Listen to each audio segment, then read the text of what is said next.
What up? We're back and we're getting straight to the point.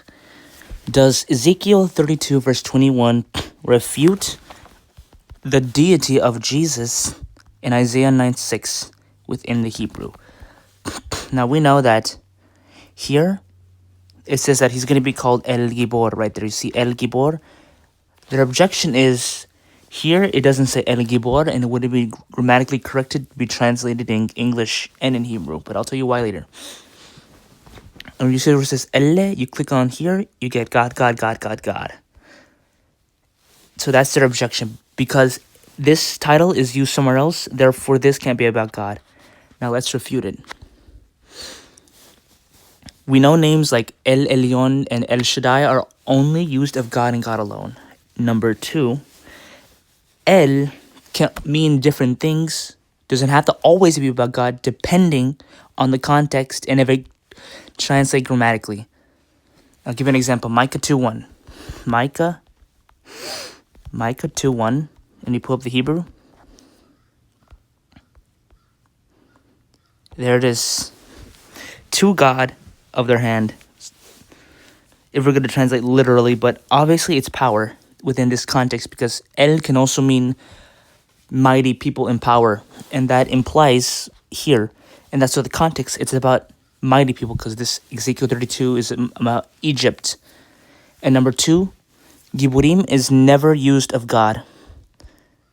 For example, is right here. We just do this. It says no. The Giburim means, see, this now doesn't use, never used for God, plural. Because if you click on it, oh, this is the wrong one. If you click on it here, Giburim, none of them refer to God. So we can go through every single one. They don't refer to God. And that includes Ha-Giburim, but that's from about the Nephilim. So this is more of a semantic fallacy used by some Jews. And I'm going to show you elsewhere because if we go to Isaiah 10 verse 21 and we pull up the Hebrew. Now it says, Shar Yaakov El Gibor. Shar Yaakov El Gibor. Yeah, it literally says the remnant, Jacob, to the mighty God. And this is the exact same thing used in Isaiah 9:6. Now let's go to Jeremiah 32:18. Here it is. You show love to thousands of people, but bring the punishment for the parents' sins and into laps of their children. The great and mighty God, whose name is the Lord Almighty. So it even gives it away. Let's pull up the Hebrew. Because I know the divine names right there. There it is.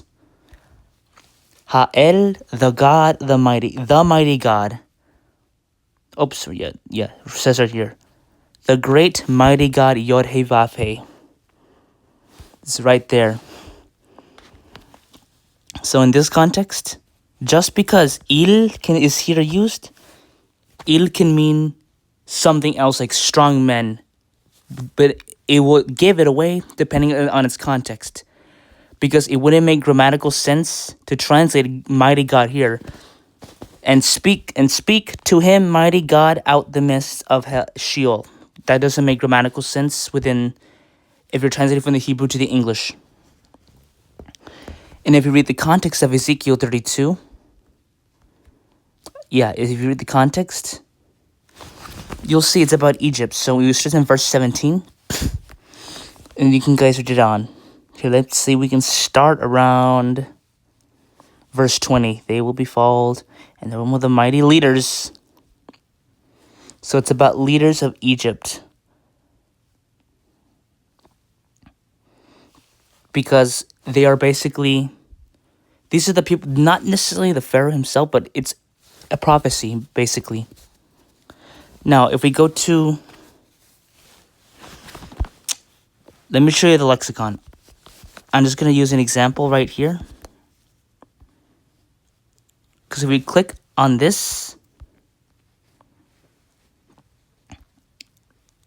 notice if we click on Il, One of the definitions is mighty men, men of rank, or mighty heroes. You guys got that? But you might be saying, well, how do you know when il is used for this and that? Context.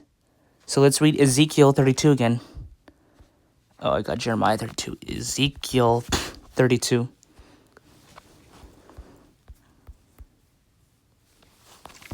In the 12th year of the 15th day of the month of...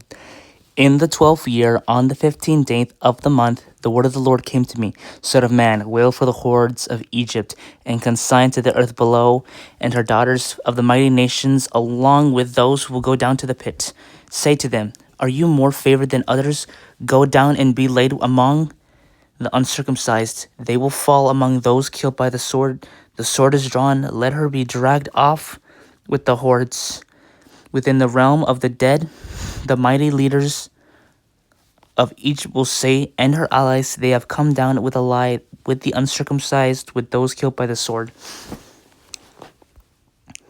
Syria is there with her whole army. So it's talking about armies. See how the Assyrian army is there with them? Surrounded by their graves, all who were fallen by the sword. So it's about warfare, right? And warfare requires generals, someone of high ranking. That's the context, because we talk about here. He's speaking to the Pharaoh. These are men of mighty rank, the people who are in control, the generals, basically. That's why in verse 21 it has il. But it does not mean that this is a name of God, because it's only used once here. And Giborim is never used of God. So let's go back here.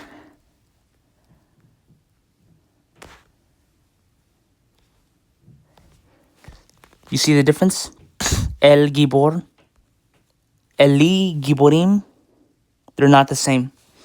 So this is just a semantic fallacy used by Jews as a desperate attempt to refute this Isaiah 9:6. I need to say it again. Ele, il, does not always mean God. However, it needs to have context. So now that we know the context of Ezekiel 32, it's about the high-ranking people of Egypt, the prophecies. And it wouldn't make grammatical sense to translate as, and speak to him, mighty gods, or God mighties, out of the mist, from the mist of Sheol. It wouldn't make grammatical sense to translate it that way, so. But here, El Gibor is only used of God.